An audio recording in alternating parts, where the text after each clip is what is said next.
Hey, welcome. You are on the scene. I'm your host, Racheal J. We have the beautiful, talented Lady K. See, we be doing our thing, Racheal J and Lady K. Y'all better get it together here. I like that. That sounds nice. Yeah. So how are you doing today? I am doing fantastic. It's a little crappy outside, but that's Chicago weather, right? That's right. Just how it goes. Yeah, we know what to expect. And true. thank you for joining us on the scene. Woo! I always spend my Friday nights on the scene, man. Right. That's right. I'm not here. I'm checking in here, seeing what's going on. Right, of course. So we are here, and we want to just kind of dig into, your background. You got so much going on. You're so talented. Oh, thank you. And beyond the talent, you have a lot of purpose in what you do. Thank you so much for noticing. And that's what makes you so intriguing. I look at the purpose behind everything. I'm an intentions type of person. So I appreciate that. So just looking through your bio and everything, I just want to quote what you said in here because it really stuck out to me. Absolutely. So and it says, Lady K strives to promote free will and self-expression among minorities and women in media. Yeah. Wow. Well, thank you. Yeah. Wow. I think that's if people could get educated. Yes. And educated about themselves, educated about the world, that creates free will. Yes. That creates us able to make decisions for ourselves, make decisions for what we believe is for our purposes, and not for the community, not for the world. Which you should always. Being happy and having your own purpose helps the community. Yes. Being inspiring helps the community. Owning your own small business helps the community. Yes. Or else we kind of become sheep. Yeah, we do. We start shopping at the same place. We start listening to the same music. We start watching the same shows, and then we all start voting for the same person. And next thing you know, we lose that freedom, and that is free will. And through that, I think self-expression, man, especially women and minorities, it is time for us to express ourselves in the media. We need to be seen as artists. We need to be seen. Don't make as me get a tambourine up in here. Oh, I know. Preach up. But yeah, that's probably why I live the way I live, why I work the way I work. That's a huge reason I live. Yes, that's such a beautiful thing, and I commend you for that. Thank you. For even stepping up into that leadership position and being like, you know what, this is what I'm going to promote. I'm going to yell it off the rooftops. That means a lot, especially in an era where we're constantly fighting for everything. We fight. First of all, we're women, so we fight, and then we're minorities, women of color. So we fight. And I'm not rich. Are you rich? No. Baby, I'm not that rich type of minority. Right? Okay. No. Right. Exactly. Yeah. So tell me, because we all go through phases in our life, and we get to that point to where we're like, okay, I know who I am. Yeah. I know what I want to do. Yep. I'm not taking. I'm not taking anybody's critiques to heart. Yeah. And this is what I'm going to do. When did you come to that point in your life where you said, you know what? I'm done. I'm done. This is me. Probably like 10 years old. It was a realization. It is an early age, so I'm adopted. So I had this realization out of nowhere that I wasn't white. It's like the weirdest existence. No, it's so true because my family's white. My brothers are white. And I remember I'm 10 years old, my mom and my brother were talking about my brother's birthday. And, oh, you came to the emergency room and your delivery was this long. And I looked and I was like, okay, what about me, Mom? And she was like, oh, well, you were adopted. And suddenly I was like, oh, wow, I don't have the same privileges. Even in that very moment, I don't have the same privileges, say, my brother, who's a Caucasian man, has. Having a lineage, having a family history, having parents with genetics. And not that they viewed me any differently, but in my eyes, I was like, wow, I'm different. And then I started watching television. I got into acting. I wanted to be a farmer until I was 10. My Lord, I still want to be a farmer. I love animals. I think organic eating is so important. I think eating healthy and being sustainable is important. But I wanted to be a farmer. I got on my first stage when I was 10 years old, and I tell you, girl, it was like real. The world came to me. And then I went out in that world and I wanted to be an actor. And Lord knows there wasn't shit for a girl like me to do. No, there was nothing for Asian women. There was nothing for Asian teenagers. There was just really nothing. Even in my school plays, I knew I could never be Annie. They put Annie on my school play. Oh, there was never going to be an Asian Annie. Yet I was actually an orphan. I was probably the only orphan that tried out for Annie. Yes. And I couldn't even be Annie. You're the only one who I could said, identify with that's Annie. ironic. Isn't it ironic? So I was like the police officer. You know, they'd always give me a fun role. I would be a bad guy, or I would be kind of this alternative character, like the crazy neighbor, but I would never get to be the lead. Those substantial characters, the lead. The lead. Yeah, the one who was... Because it just was so unusual. So, in fact, I usually played male roles, and they would transition it to a female role for me. Wow. Which I still find to be really kind of cool. Right. But, again, trying to go out into this world, it was impossible, and so I started writing, and I started discovering that to be in these roles, in this world, fortunately, you can create it. Yes. You really, and then it was, you know, from 10 until I'm 33 now, it was a 23-year struggle. It's going to be a lifetime struggle. Yes, because we're still fighting a good You're fight. You're always going to fight a good fight. It's just like we're not going to let them all in, okay? We let a few black people in, so we're not going to let, you know, so every single race has to fight. We have to fight as women, and then we have to fight, you know, as individuals, as women, and then we have to fight as women of color. Absolutely. We have to come together. So through this whole process, which is very interesting, because you were adopted, you had this discovery, like, wow. Yeah, I'm different. I'm different. I don't get to do the same thing. You know, even my oldest brother went to college. I didn't get to go to any, like, he went to New York University. I didn't get to go to a fancy university. I went to community college on a Pell Grant because Obama was giving out money to single mothers, and I was a single mother, and it was, you know, I was 25. That was 7 years after I graduated high school that I eventually went to college, and only for a few years. But ironically, like, I'm a 3-year graduate. I graduated school as a junior, so I don't know if it's because I don't know. I never had a senior year. That's how you learn to go to college. And even that privilege alone is really tough. And I think it is. With film industry blooming and film schools being what they are, I think a lot of people still need to realize that that's a privilege. It comes with debt. Yes. But going to a film school is still a privilege. Right. I've had a debate with people recently. We're like, oh, well, you know, we really need people we want the alumni at DePaul. I said, but that's privilege still. Right. Because I know the majority of my friends that could go to a private university like DePaul University are most likely not of color, or they feel ostracized. Right. They feel very alone being at a university such as DePaul, which I think is an amazing university. I think it comes with great standards. Right. But at the same time, we still need to realize that there's people that have self-made. I've self-made. Yes. And that, you know, and to me, is like either you go get the education, the debt, or you get the experience. Self-made. What is the difference? Adam Sandler, self-made. Absolutely. With his millions of dollars, you're going to tell this man he needs to go back and get a certain education? Negative. You know, he can do it if he want to. Absolutely. But some people don't need to, you know, there's so many non-traditional ways to do things. Some people don't need to do that. And with what you're doing, you know, just tell us your journey, because you got into modeling. I got into modeling. Acting was a no-go. Modeling was really rough for a long time. I moved to Hawaii, and actually, it's funny, I started modeling at 8 months pregnant. Oh, wow. So that's kind of a really fun, interesting part of my history. There's so many layers. It's like an onion. We're just going to start peeling. But I wanted maternity photos because I thought women should always feel beautiful. And I wanted to feel beautiful with my body being at a completely different stage than it was. So at 8 months pregnant in Hawaii at the time, I took a couple of photos from some friends back when I was 19. And I was like, hey, and I wasn't that. It was like 3 years difference. But I was like, hey, I really want some maternity photos. I went, approached a couple professional photographers who loved me. We had a great time. I did a couple advertisements in Hawaii when I was pregnant. And then I gave birth, and I thought that was it. And all these photographers were hitting me up, and they're like, oh, you still pregnant? And I'm like, no, I'm so sorry. I wish I was. I don't think I'm getting pregnant. And they're like, girl, let me know. And within 2 months of giving birth, I was working for Maxim. Wow. So I was doing event work. I was promoting their shows, their parties in Hawaii. I was working, it's funny, like, as a pillow fighter, but mostly as like a go-go dancer for them. But, you know, it's like 2 months later, boom, Maxim picks me up as one of their spokesmodels. And I was like, oh, well, you know, I'm doing something right. Right, yeah, and absolutely. then 37 photographers in Hawaii in 2 years. I think 172 now across the United States, advertisements in Barcelona, agency out in Thailand. I feel very fortunate.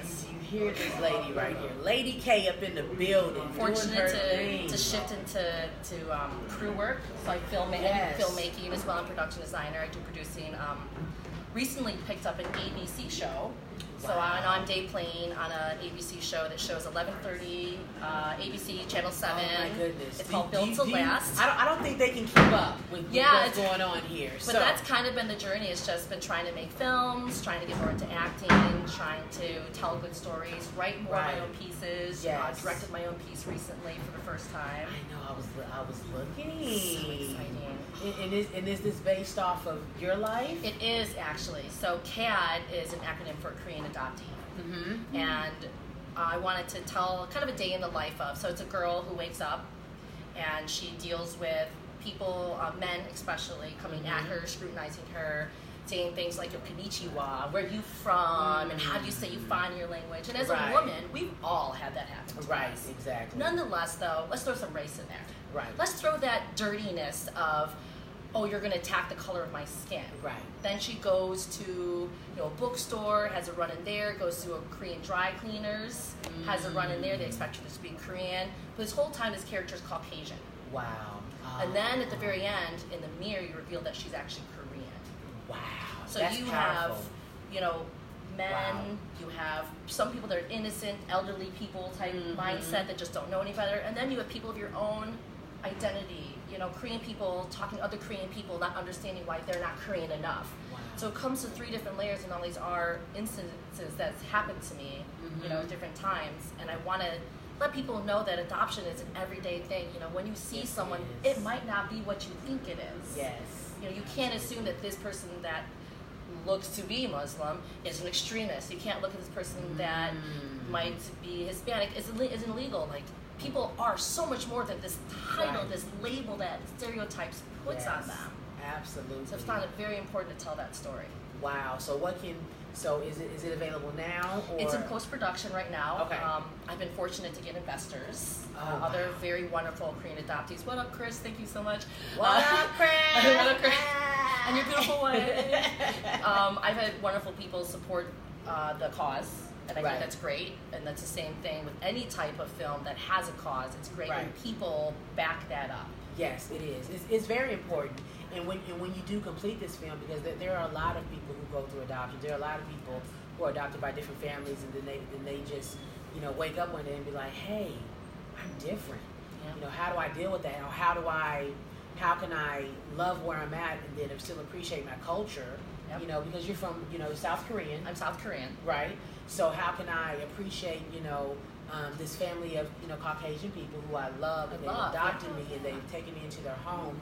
How can I still be connected to my culture? Well, so whenever you balance, right, it's a big balance. So with this film that you have, when it is out of when it is ready to be seen, what are you going to do? How are you going to promote it? What are you going to do? Definitely the festival circuits. I've had a lot of people across the country contact me, actually. People that have their own film festivals or know of film festivals, or there's like a Korean Adoptee Coalition that goes on every year. Really? They've all really showed a ton of interest, so now it's just trying to get that last bit of money in. Yes. Which, I'm not crowdsourcing, so it's a little slower because you really have to talk to people. But as soon as I get that last bit in, I want to get through the process of finding a great editor. I believe in paying labor. Yes. I'm not one of those, come work on my film for free. So, I try to raise the money and then pay someone an honorable wage. Right. And so it just takes a little time. But I'm hoping by winter I can have a complete piece. I'm hoping by end of summer a trailer out to the people. Wow. So it's very exciting. I've had a couple of productions as producer, but this is definitely my first as a director. So this is your baby. My directorial debut. Oh my God! And then it's about something that's so near and dear to your heart. So with being, if I can kind of dig in, with your adoption. Yeah, please. Let me know if I no, overstep always at all. Always. Just kind of speaking to those who've been through your situation. Have you ever reached out, to find your parents, or how have you kind of dealt with that whole transition in your life? I don't know if it was propaganda, or I don't know if it's just what our parents tried to help us with, or how the United States wanted to treat adoptees. But I think we were taught, most of us, that we can't find our parents. It's too hard. There's so many people have tried, and it's, maybe it's not even the right woman. You're going to go through hardship. Maybe they don't want to meet you. You're I don't say brainwashed, but you're kind of driven to think, this is the world I have, this is the world I create. But at some point, I hate to be like, Facebook arrived, but we've been able to connect with each other. And I have found so many Korean adoptees have found their parents. They've found family members. We've an amazing man, his name is Thomas, I don't want to throw his last name out there, but he helped fund a lot of DNA tests for a lot of Korean adoptees. Really? Which is fun, because some people are finding out they're related. This person's the third, fourth, fifth, 10th, whatever cousin. And people are finding family, because sometimes you're not adopted into an ideal situation. You're not even born into ideal situations. Right, exactly. It's never an ideal situation. Right. So for people that maybe didn't have the upbringing they thought, or really felt abandoned, or felt like didn't have family, they're really finding that for the first time. I know some people that have moved to Korea kind of permanently, put up residence there, live with their biological parents, biological families, sisters, brothers, and they've taken them in, and it's kind of incredible. So never went out searching, never really felt the need, but I've also kind of thought there really wasn't a way to find out. I think that'd be a great documentary. Yeah, absolutely. And I know people have done that as a documentary, and it's done really well, but I think documentaries are a way to soothe your own demons. Also, narratives, probably the reason I do them is I don't say we're entertaining, but it's also a way to get media out there to people and soothe your own demons at the same time. Yes, absolutely. But it's a great question. Yes, so I think the movie that you're doing, which is what is the name of your CAD, K-A-D. K-A-D. Yeah. Korean Adoptee. Mm-hmm. So you guys be on the lookout for that. I think that's going to be an excellent piece, and hopefully, on the scene can be, at your premiere. Absolutely. Just being in the mix like Twix, baby, seeing what's going down in Lady K's town. Okay. Yes, so I think that's your release. That's your way of saying, okay, this is who I am. This is what I've been through. This is my story. Prayerfully it can help somebody else. Because I know when I've seen stuff, tell it. Then you. Don't you hate that? Don't you hate when you see something that sounds so good, it sounds so right, and you find out the person behind it? Well, they might not really be the person it's like, to be writing the story for the person. Yes. Men have been writing stories for women for a long time, or white people write the stories for black people, and it doesn't really fit as well. Can I tell? Because my story. Yeah, because just a couple of different things that we went through. Just like when we interviewed, Alex PCO. Shout out to Mr. Alexander PCO. In a space, and we were talking to him, and I was like, you know what? You're shooting all this content in Chicago, but they're still flying out LA actors. Oh, for yeah. Who better to tell a story from Chicago than a Chicagoan, Yeah. So it kind of on that, and then when we were at the, shout out to Contempt and all the people on there. I'm trying to think of the names of the people we were at the premiere for it, for Contempt, and then the writer, she was like, there's still. The writing rooms are still full of Caucasian people, and it's just like this is a story about diversity. Yeah. This is a story that embodies a whole lot of culture. So how dare I not ask an African American, a Hispanic, an Asian to come in here and help tell the story? That's that free will again, though. That is us being able to represent ourselves and us not seeing what other people think we should be. Yes, they think we should act like this. They think we should be thugs. They think we should be dry cleaners. So we should be able to tell that story, because, I would rather see someone who literally lived in the hood to tell a story about the hood. I'd rather have someone that's really adopted tell a story about adoption. Yes. Just me. That's just me personally. And I know it's not ideal. I would rather have someone tell the story than not tell the story. Right. But the sensitivity you must have to that culture. If you're going to tell a story about Native American people without Native American insight, you better be really sensitive to Native Americans. Exactly. To not be, that's hypocrisy. Right. Yeah, exactly. And you're creating bad culture. Yes, you are. Incorrect culture, and that's the power of media, is we create culture. Right, we do. Yeah. We do. So while we're talking about all these great things, let everybody know how they can get in contact with you. Yes. When you do hire and outsource for your different projects, how can we be involved in how Absolutely. So definitely I'm on all the social media places, Facebook, Twitter, Instagram, I have YouTube, everything's Lady K, Ladiek. Lady K Productions, LADIK Productions, whatever it is. Katharin Mraz is another name. You know, that's my real name, Katharin Mraz. Everyone calls me Kay. But definitely, you can check me out any of the social media places. Website at ladyk.com, info@ladyk.com to get in contact. I love helping people out. You know, if you have questions about the industry, I will always do my best to answer the questions. If you want to connect, collaborate, you want to work on something, you want to hire me, I'm always down for hiring. Yeah, so for sure. So let everyone know exactly, you know, you said you're definitely down for hiring. Let them know specifically, you know, your skill set. Absolutely. Well, it's a lot, but I work a lot. That's what I say. People are like, so what do you do? And I'm like, I work a lot. Do you have time? You want to get a coffee? But a lot of acting and modeling. I'm so fortunate not to have gotten a real job. I act and model as one part of my life. Oh, we know it is a struggle to be a full-time actor and model, be full-time in the industry. Oh, I feel so fortunate. And then the other side, I mostly production design. That's been a niche I've done for the last 5 years, working on 5 features as a production designer. 2 years in a row, so that's 10 features I've done in 2 years. I do a lot of art direction, commercial work, do a lot of assistant directing, and now I'm starting to grip and do a couple more supporting roles like that. And there's like a party upstairs. Woo! They're having a party! But we want to go party upstairs, Lacuna Artist Lofts. But no, absolutely tons of stuff, and I'm always willing to learn new things. Yes, and see how humble she is. You know, we've heard so many great and talented things come out of you and from you. She's like, I'm still willing to learn, which is important. You know, it's like never stop learning, whether you're Spielberg or whether you're just starting out in this industry, never stop learning. So what advice do you have just anyone trying to make it, especially women of color? I swear I'm going to write a book. To go through a lot. Got to write a book, I swear. Like 24 years of experience in this industry. You know, don't give up. If you if it's your calling, and understand it might not be your calling. That's like the toughest advice, because you might not be an actor, but you might be a really great script supervisor. Right. So don't give up, knowing what your qualifications are. It might not be exactly what you want, but if you want to work in entertainment, you can totally do it. Yes. Because the people that last are the ones that don't give up. Yes. Because, I mean, I've been here, I don't know how long, I see people come, and I see them go. Yes. And I see new people come. Right. And I see old people trying to come back. Right. And you're like, you gave up. Right. It's going to take a little longer. But yeah, just don't give up, because it does define a difference. I see it every day. People want to give up, and I'm like, don't give up. Don't give up. Change. Evolve. Be different. Just like a business. Change. Evolve. Be different. But don't give up. Wow. Stay. And just repeat that, because you said some important. Change. Yes. Evolve. And be different. You know, learn how to embody who you are and learn the essence of who you are.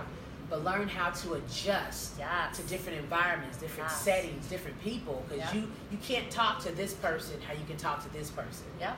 I'm not going to be that 25-year-old hot Asian model anymore. Eventually, I got to play mama. Right. So around 28, 29, this is another piece of advice. Hot, though. Another piece of advice for people. Right about that late 20s, jump into adulthood. Right. Don't go young. Don't try to be young anymore. Don't try to do like the college roles anymore. They'll still come. People will still hire you to be a young 20. But be prepared to change and evolve into the 30s and 40s. As I tell you, work will pick up. Yes. Young professionals are in. The 30s is the new 20s. 40s, I see people working well into the 60s, 70s, 80s that are working because they evolve. They evolve. They embrace the elderly look. Yes, they embrace the older professional look. Yeah, don't get, there's a lot of people, they're scared of that transition. Oh my God, I'm not that hot bombshell anymore. You are still hot. Yeah. You just got to up it up. Your TV hot at least, right? Your TV hot, you got to up it up, baby. Yeah. And don't be, you drop some serious nuggets on us, you know. Because a lot of people are afraid to change and evolve. And smile. That's the last thing. Oh, I always tell people smile a lot. Always smile. Smile, smile, smile. Okay. Smile. But yes. We'll wrap this up. Laughter. Live, laugh, love. That's kind of something that I go by, and there doesn't have to be a reason why. There doesn't have to be a reason to do it. Just do it. Because you're breathing. You have 10 fingers, you have 10 toes, you can see. If you're lucky, too. If you're lucky. Yeah. And even if you don't have those things, you're still here. Yeah. So there's always a reason to smile, which is great. Yeah. Which is awesome. So definitely evolve. Yeah. Keep creating. Yeah. What do you say to those people? Because you're a writer. Yeah.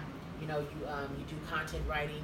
You know, do you go, you know, do you have those moments where you have writer's block? You have those moments where you're just like, I want to just throw them. What advice do you have for those who may quit and may throw it to the side, like, this is not for me because I can't get anything out right at this moment? You know, pieces evolve over time.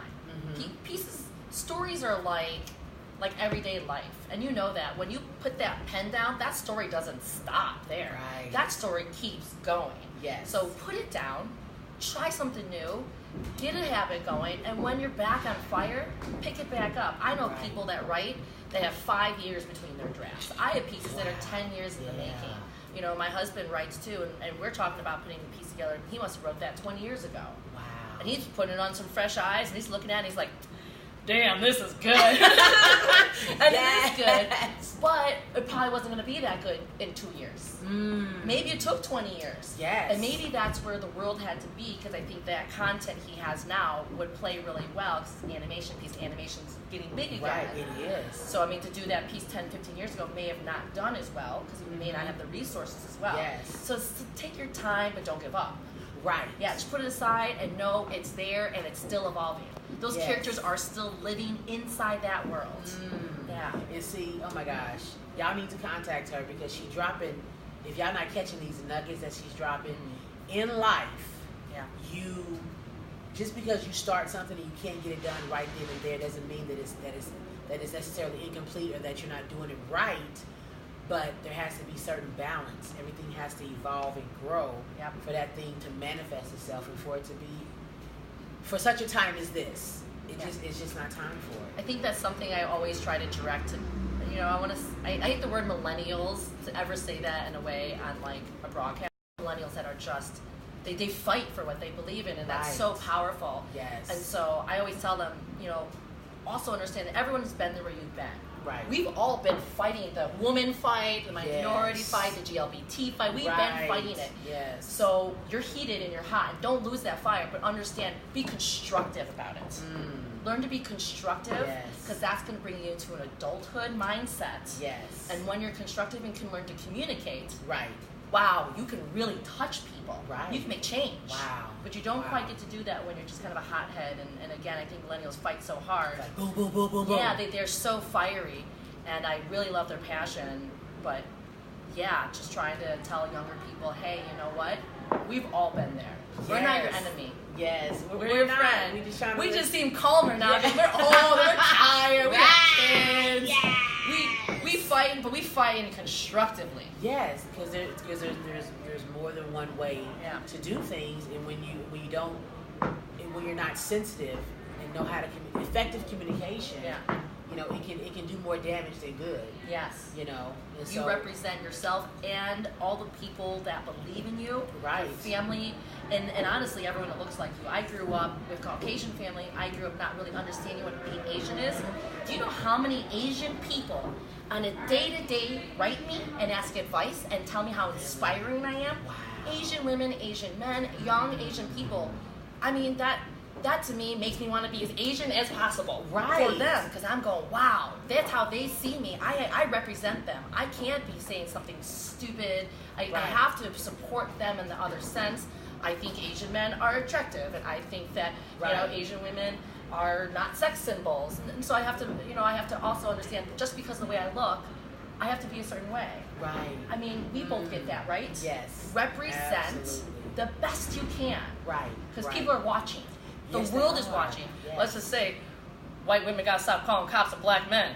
Right. Because the world is watching you. Oh my gosh. The world is watching, and other white women are going, what is wrong with these other white women? So again, it's not what you think always. It's also how your children, how the other youth, how they're going to view you, and because perception, you know, regardless of if you know, you can't stand here and be on some type of platform and be like, I don't want you to follow me. I don't care. I'm gonna do me. Blah blah blah. You can't. You really.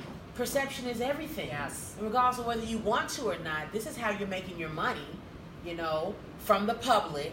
They're looking at you. They're engaging with you. So you have to stand for something. Yeah. You have to put up some type of stance. And if you do stand for things that may not be really appropriate, then you have to make it clear that these are just my ideas. This is what I stand for. I don't want you to follow me down this particular path. Yeah. But even into going to all that, we have the Me Too movement. Yep. You know, the LGBT community, you know, does their thing. We have the Black Lives Matter. What else can be? We have so many movements going on, and it's just like it's so much. It's just you know, it's just like the inclusion and the diversity and everything that we're trying to fight for sometimes still separates us because we still get these little blocks. This is my movement. Don't get in it. You can't be in it. Yes. So what do you think? Your opinion overall. You know, what are we doing here? What can we do what more, or what do you see us doing just to unify across the board? You know, it's a big question. I don't expect you to, I got a spaceship and drive to NASA here. Hey, you know, watch me. But I know you can't. Ironically, I built a NASA cockpit for a set before on a scale model, so a whole other world. But I wish people would listen. I wish people would get other people's perspectives. I feel fortunate. I grew up again in a different perspective. Right. And then I had to switch my perspective and be like, whoa, I have an outsider's perspective. Every day of my life, you got to believe I have a brother. I'm looking at him, I'm like, I'm going to change your perspective. You're a white man, and let me tell you, you're privileged. And he'll look at me like, I hurt and I got problems. And I'm like, no, I'm not saying you don't. Right. But I still need to change your perspective and have you understand that other people start with much less than what we started with. And even in my own home, I have to try to push that out sometimes. And I love my family, again, very, very much. Yes. But I've been able to listen to their grievances my entire life. Trust me, I know every white person's grievance in this world. I grew up with them every day of my life, and it's not easy. I mean, it is hard. It's hard having people think you get everything. Sometimes you don't. Right. There are mental issues out there, mental illnesses out there. There are people that they were really low income, so they don't get to have the privileges that people would think that a Caucasian man would have. Right. I know Asian men feel like just because they're not listened as a minority a lot of times, that they're not heard, and they should be heard. So having that perception, being able to have, again, understanding that, but then changing my mind to Asian perception, which honestly is a minority perception. Right. Understanding not just how Asians live and how they function and deal with change and racism and everything, but how, let's say, African Americans have dealt with it their entire life. Hence, I love working on Black comedies probably more than anything else. Because they are getting the budget because people are believing them. They are self-teaching themselves. They're getting educated. Yes. They are really working hard in the industry. Not that we Asians aren't working that hard, but they are that step ahead. Now they've dealt with discrimination a little bit ahead. They're one step ahead in many ways. Right. So we can learn a lot from what they're doing, and they're doing things. I mean, we don't have an AET like they have a BET right now. We just don't. We don't have Asian Film Awards like they have African American Film Awards. It just doesn't exist yet. But if we can just start seeing other people's perspective, I see their perspective. I see what's going on. I understand it. I'm empathetic towards it. That could change everything. It is, because you want to. And that comes with conversation and questions. Yes. Don't yell at them at the Starbucks. Ask a question at them at the Starbucks. Exactly. Okay. Yes. Don't call the cops on someone barbecuing. Ask them a question about barbecuing. Right. Ask for a rib, baby. Your heart would have been changed. You taste that rib, okay? Because we be throwing down. That rib was down. I was like, you didn't ask for a rib. Okay, I'm like, get the food first, then call the But they can't empathize. No. They don't know what it's like to be feared. Right. I couldn't imagine what it's like to be feared, but every day of my life I want to see someone that might feel like people fear them. Yeah. And be like, I'm not afraid of you. Yes. How about that? I'm not afraid of you. Sit right next to you. I'm going to go into you and I'm not going to clutch my purse tighter. I'm not going to do this. No, it's a lot. How about that? Wow. Change your perspective. Put yourself in the other person's shoes. Yes. Like that walk a mile in someone else's shoes phrase. Yes. So powerful. It is.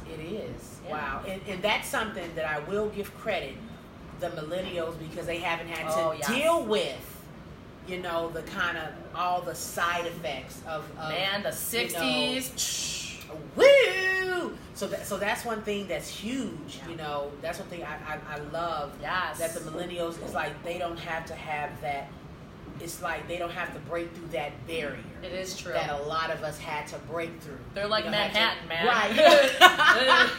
They're like everyone, because everyone's in your backyard now. Yes. Like everyone's friends. Everyone's on social media. everyone's in each other's faces. Right, and everything there's a lot of inclusion. Yeah, I'll say they eat a whole lot less meat, those millennials. They sure do, okay? A whole lot of vegetarians coming up in these springs now. I mean, that's cool. I eat better because they eat better. They're always on my crew. I get every year more vegetarians on my cruise. I say every vegetarian. I'm bringing tofu sausage for getting the bacon at home, and no one's mad. It's great. Right. Oh my gosh, it's so funny. Well, it's definitely been such a pleasure. Thank you. Yes. You know, sitting here in these. Such oh an my honor. gosh, these. What is this? This Woo, is so woo, great. woo, woo, This was awesome. Woo, and these huge beanbag babies. I think we all had the idea. We came in. We're going. Oh my gosh, look at those. We're gonna do these. We're gonna sit in those today. We're gonna get comfy. So comfy, Yeah. and I've learned so much. It is so it's so awesome just to kind of take a peek inside your mind. I know there's so many layers, so we're definitely going to connect. Thank you. You know, yeah, for sure. over some tofu, over some. No, hey, I eat bacon. Over some bacon, bacon, bacon and beer. Bacon and beer, baby. Yeah. But it's been such a pleasure because you gave a lot of insight, into your world. Thank you so much for that. Absolutely. Thank you guys so much on the scene for having me. Yes, absolutely. You're so Absolutely. beautiful on the inside and out. Thank you you. see that as soon as you meet you, I'm like, oh my God, I love her. I love her. And she's all about, living a life that's beyond yourself. You know what I mean? The bigger scope is how can I affect the lives of other people who may be struggling in the areas that I've been able to grab a hold of and ride into the mother effing wheels, fall off. You know what I'm saying? Oh, they falling off a few times. You You know gotta what I'm jump saying? back on, Screwing back on, let's ride it, baby. So thank you so much for joining Yes. on the scene. Tell everyone again how they can just get in contact with you. Absolutely. Well, I'm Chicago based. You can go on any social media, LADIEK, Lady K, LadyK.com, info@LadyK.com if you want to email me. Definitely keep in touch. You guys are beautiful. I love what you guys are up to. It's lovely having beautiful women of color, making it happen. Absolutely. This is the time. Yes, and we look forward to CAD, Yes. Korean Adoptee, the premiere of that. I think it's a beautiful, I think it's going to be a beautiful story. Thank you. Because a lot of people don't know. They don't.